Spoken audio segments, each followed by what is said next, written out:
Welcome back, y'all. This week, as you can see from the title, I'm going to be watching another cave dive video. Y'all know I'm obsessed with these.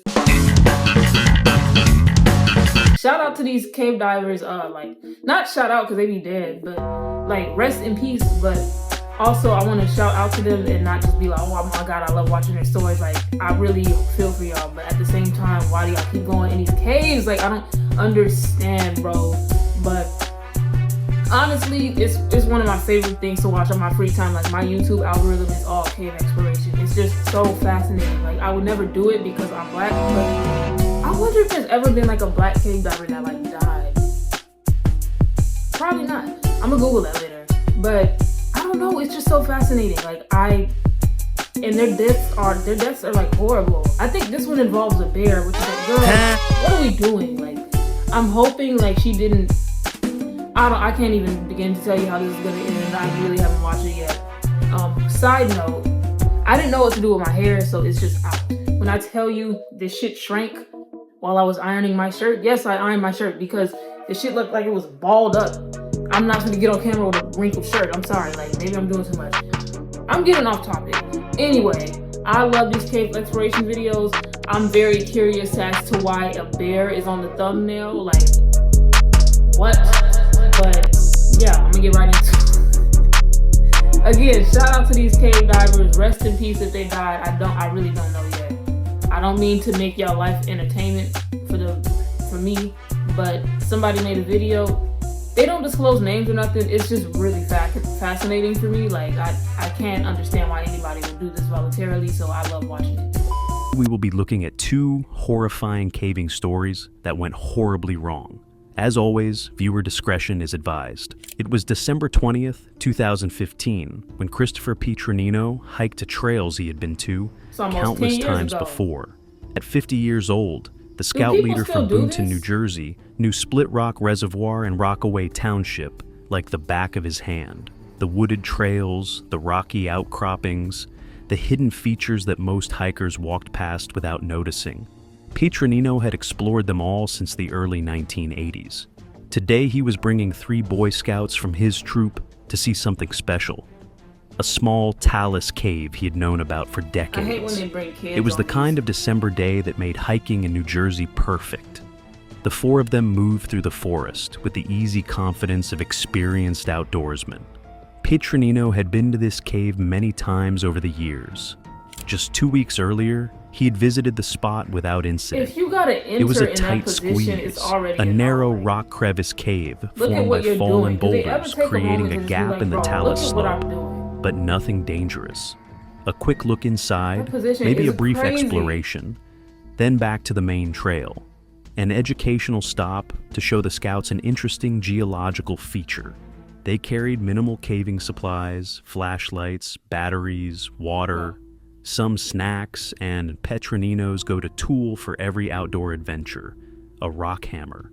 They reached their destination and were standing alongside the cave opening that was barely 2 feet wide, a dark slit between massive boulders that had tumbled down the slope decades or centuries ago.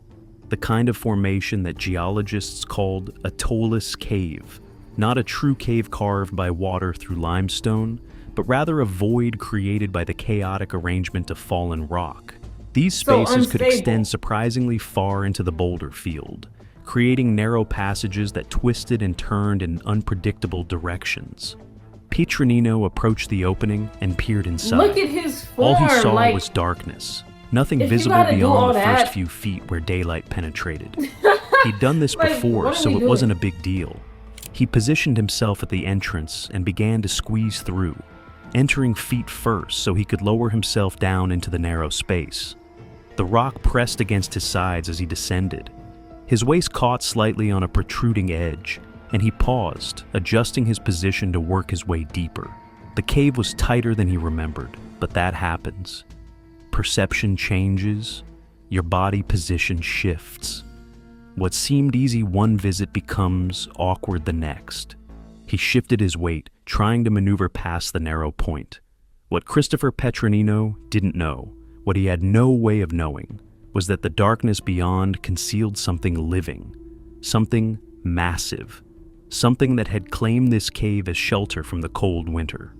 Approximately 300 pounds of black bear lay in the depths of the Talus cave, hidden in the darkness where no light reached. The bear had found this space, protected from wind, insulated by rock, secure from disturbance, and had settled in. Whether it was beginning hibernation or simply using the cave as a day shelter, the bear considered this territory its own. And now, something was entering that territory. Something was invading its refuge. The bear felt threatened. As Petronino struggled to adjust his position, still caught slightly at the waist, something grabbed his foot. The grip was immediate, powerful, unmistakable. Before his mind could fully process what was happening, he was being pulled deeper into the cave. The sensation must have been nightmarish. The sudden realization that you're not alone in the darkness, that something has you, that you're being dragged away from light and air and safety into a confined space with a predator. Petronino was yanked further into the narrow passage, his body scraping against rock as the bear hauled him toward the back of the cave. Then came the attack. The bear began biting. Claws raked across his body. In the absolute darkness of the cave, Petronino couldn't see his attacker, could only feel the teeth sinking into his legs, the claws tearing at his shoulders, the crushing weight of the animal in the confined space. The bear's jaws then found his scalp, tearing at his head. Every instinct screamed at him to fight, to escape, but there was nowhere to go. The cave walls pressed in from all sides. The bear blocked any retreat toward the entrance. He was trapped in a stone tomb with an animal that perceived him as a threat to be eliminated. Outside the cave, the three scouts had watched their leader enter the narrow opening. They had expected him to poke his head in, maybe crawl a few feet inside, then back out to continue the hike. Instead, they saw him suddenly pulled violently into the darkness. They heard sounds, terrible sounds, coming from within the cave. Sounds of struggle, sounds of an animal, sounds that told them something had gone catastrophically wrong. The scouts didn't panic. Their training took over. One of them immediately called 911, reporting the emergency and providing their location as precisely as possible. But they also recognized that rescue teams would take time to arrive, and their scout leader was in immediate danger. They needed to do something now. Inside the cave, Petronino realized the full horror of his situation. He was inside a bear's den. The animal wasn't attacking because it was hungry or aggressive. It was defending its shelter, fighting an intruder in its own territory. This was the worst possible scenario for a bear encounter. A surprise bear in a confined space with no escape route. Petronino's hand found his rock hammer, a tool he carried for examining geological features. In the darkness, operating purely by feel and desperate instinct, he swung the hammer toward where he sensed the bear's head to be. The first strike connected. He swung again. The second blow hit home. The impacts didn't drive the bear away, but they created a momentary pause in the assault. Petronino seized the opportunity. He pulled his sweatshirt over his head for protection and curled into a fetal position, pressing his back against the cave wall. It was a classic defensive posture for bear attacks. Protect your vital organs, cover your head and neck, make yourself less of a target. In the open wilderness, this position allows you to weather an attack until the bear decides you're no longer a threat. But in the confines of the cave, with the bear still present in the tiny space, it was simply the only option available. The scouts outside worked quickly. They gathered what food they had, bananas, trail mix, and placed it near the cave entrance. The logic was sound. Give the bear a reason to leave the cave, an alternative to continuing the attack. They also built a small signal fire, both to help rescue teams locate them, and to create smoke that might encourage the bear to exit. Inside the cave, time became meaningless. Petronino remained curled in his defensive position, feeling blood running from his wounds, hearing the bear moving in the darkness. Every breath was measured, every movement calculated to avoid triggering another assault. The cave had become a prison, and his only hope was that the bear would eventually decide he was no longer a threat and leave. Minutes stretched into an hour. The hour continued. Petronino remained pressed against the rock wall, his sweatshirt pulled over his bleeding head, waiting in darkness while rescue was being organized on the outside. Approximately 80 minutes after the attack began, the bear finally moved toward the entrance. The food placed by the scouts, the smoke from their fire, some combination of factors convinced the bear to abandon its den and exit the cave. Petronino waited, listening to the sounds of the bear's departure, not daring to move immediately in case the animal returned. When he was finally certain the bear had left, he crawled toward the dim light marking the cave entrance. The fact that he was still his body was is torn crazy. and bleeding, his scalp lacerated, his out. shoulders I and didn't pass legs out. I almost bearing the passed marks out of making a claws and burger. teeth. But he was alive. Just 'cause it He was hot. retrieved his phone and I called hadn't eaten yet. 911 again, this time Right. able This to type of provide shit will more have me- detailed information about his condition and exact location. I passed out Rescue like 3 times crews as a kid. mobilized quickly. Given the severity of his injuries and the remote location, they decided to airlift him out. A helicopter arrived, and Petronino was evacuated to a hospital for treatment. The medical assessment revealed extensive damage. Bites and lacerations covered his head, shoulders, arms, and legs. The bear's teeth had torn into his scalp. Its claws had raked across his body during the 80-minute ordeal in the cave. 80 He would minutes? require significant treatment, but his injuries, while serious, were survivable. The 3 scouts emerged from the incident uninjured, their Period. quick thinking and calm response I credited love with that they didn't contributing go in the cave after this significantly to man. their That is scout kind leader's of hilarious. survival. Their immediate call to 911, their creative use of food to lure the bear out, and their signal fire to Yep. guide rescuers all demonstrated the value of outdoor training and level-headed action in emergencies. Wildlife officials arrived to assess the situation and determine what should be done about the bear. Their conclusion was straight from the case of an aggressive or dangerous bear that needed to be destroyed. The bear had been defending its den, a natural behavior when an Right. animal perceives a threat in its shelter. Petronino had inadvertently entered what was essentially the bear's home, and the bear had responded as any wild animal would when cornered in a confined space. In open terrain, not funny, most like, black I'm glad bear he encounters survived, end but with the bro. bear retreating. Bears generally avoid humans and will leave an area when they detect human presence. That's what I'm saying. But Like, in if a a confined black bear space, is- particularly in what the bear considers its den, retreat isn't an option. The bear must either fight or surrender its shelter, and fighting becomes the most likely response. Christopher Petronino entered a cave he'd visited many times before, expecting to show his scouts an interesting natural feature. Instead, he spent 80 minutes trapped in darkness with a black bear, fighting for survival in a space so confined that neither he nor the animal could escape. He emerged alive, but the experience demonstrated how quickly a routine outdoor activity can transform into a life-threatening these people go back emergency to when we caving when they forget that we're survive stuff like visitors this. in They probably spaces that do. wildlife calls home. All right, y'all. This next video is pretty short. It's the most unnecessary cave deaths ever. So, child, let's see what they got going on.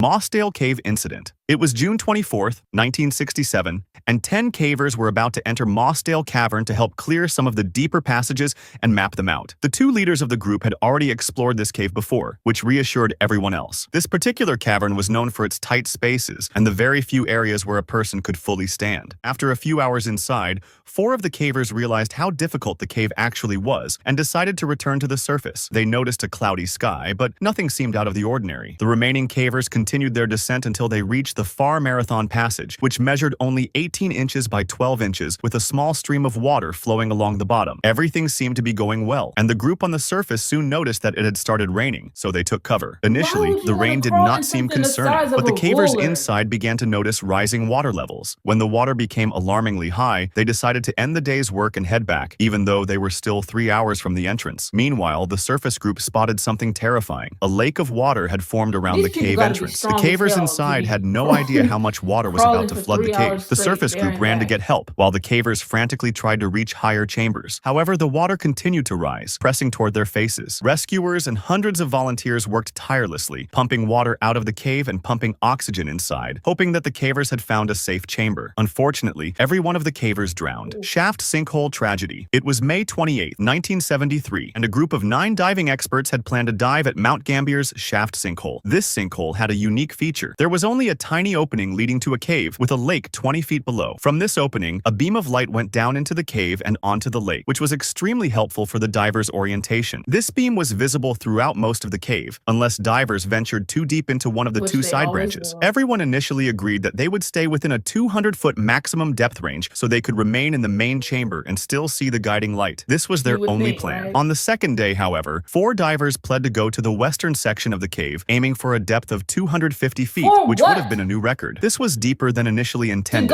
and posed a significant risk because in 1973, divers were still using regular air cylinders rather than mixed gas tanks. For this reason, they had to be more cautious as they went downwards, because nitrogen narcosis might have settled in. As they went down, the increasing pressure would have pushed the nitrogen into the bloodstream, producing a state of consciousness similar to when people are drunk. Keep in mind that these divers were not very experienced in cave diving. They were more accustomed to standard open water scuba diving. This added even more risk to their plan. They started going downwards into the western section of the cave, and one experienced diver noticed that nitrogen narcosis was kicking in, so he immediately went back out. Several of them followed him and went back to the surface as well, but 4 of them kept going, determined to set the record and get a quick look before resurfacing. After a minute or so, the group at the surface became concerned, realizing the 4 divers would soon exhaust their air supply. A few returned to the cave to find them, and they discovered a flashlight and a camera on the bottom, but no trace of the divers. There was a problem that we haven't yet mentioned: silt. The movements of the 4 divers stirred up the long-settled silt into a sand cloud that would take a long time to settle back. This reduced visibility to less than an arm's length, removing any hope for orientation for the underwater divers. Without being able to see anything, oxygen running dangerously low, and nitrogen narcosis kicking in,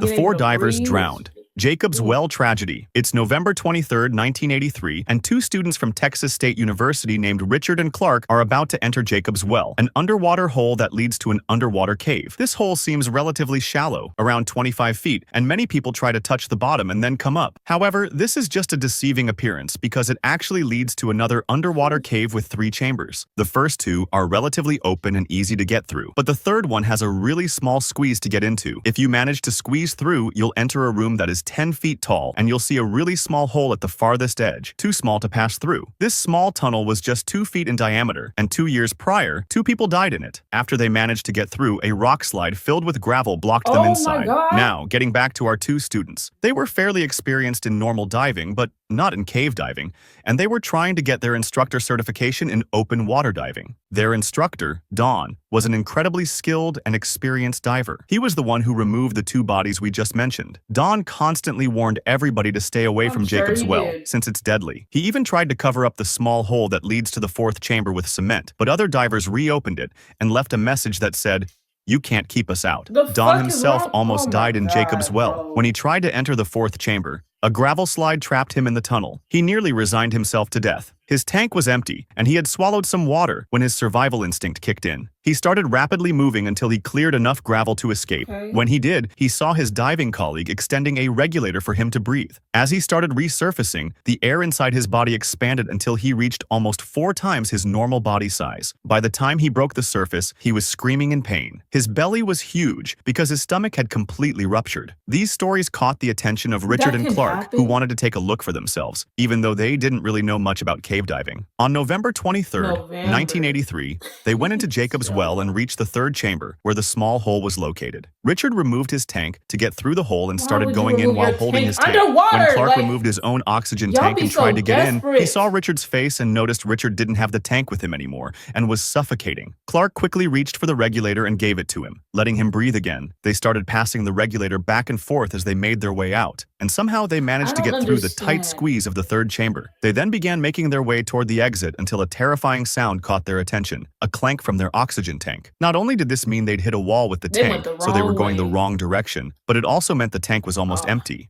They realized they'd run into the false chimney in the 1st chamber, a tunnel that looks like it leads to the surface but is actually a dead end. Clark managed to swim back to the surface and gasped for air after covering an incredible 75 feet in a single breath. Unfortunately, the same can't be said for Richard, who remained behind and drowned. When Clark called the police for assistance, Don, the instructor himself, showed up and was stunned to see his students there. Gollum's Cave. It's August 18th, 2005, and a group of 5 friends decided to venture into Gollum's Cave, also called the Cave of Death because of how dangerous it was. They reached the entrance at 3 a.m., and one of the friends decided to wait for the others outside. They encountered their first problem when actually trying to get in, as they had to crawl through a small pool of water. After that, there was a fork going left and right, and they chose left, which led them to another small pool of water. This seemingly innocent pool, however, actually led to another section of the cave through an underwater tunnel. The tunnel itself was really small, just 3 to 4 feet in diameter, and to get through it you had to be completely submerged. This meant only one person at a time could go in, and they had to swim about 15 feet. One by one, they started plunging into the pool of water to reach the other side of the cave. Once they made it, they discovered a section with about 3 feet of airspace. From the perspective of the friend who stayed outside, there was no sound or light coming from inside the cave. After a while, he started to get worried. He went into the cave himself, but heard no noises and saw no lights. Not sure what to do, he first called some friends who had experience with caving, and then called the police. He couldn't have imagined what was happening inside. The 4 friends who went in probably realized that the 3 feet of airspace they had reached had bad air, a term cavers use for air that doesn't have the normal balance of gases, meaning there's more carbon dioxide and less oxygen. This reduces your ability to think, move, and breathe properly, making the return swim through that narrow tunnel extremely risky. They tried to get back out one at a time, but the first person who went underwater was unable to find the exit hole before running out of breath. That happened because the increased carbon dioxide messed with her ability to hold her breath and think clearly. After 30 to 60 seconds, the second person went in and found the first one, and so on, until all of them got stuck in the tunnel. The police arrived and tried to pump in oxygen and pump out water, while family and friends waited anxiously outside the cave. Unfortunately, it was all in vain. The bodies were later recovered and the cave was eventually closed off with cement. If you enjoyed the video, hit that like button. And if you want to see more, consider subscribing. The concept of going into a cave and seeing water and you don't know where it ends. The concept of going into a cave and you see water and you go and you don't know how far on the other end the water is. You don't know what it leads to and you just go. We don't do this. Anyway, I'll see y'all next week with another video. I don't know what I'm gonna post next week. Just be there. See y'all next week. Now, if I'm wrong, put me in jail.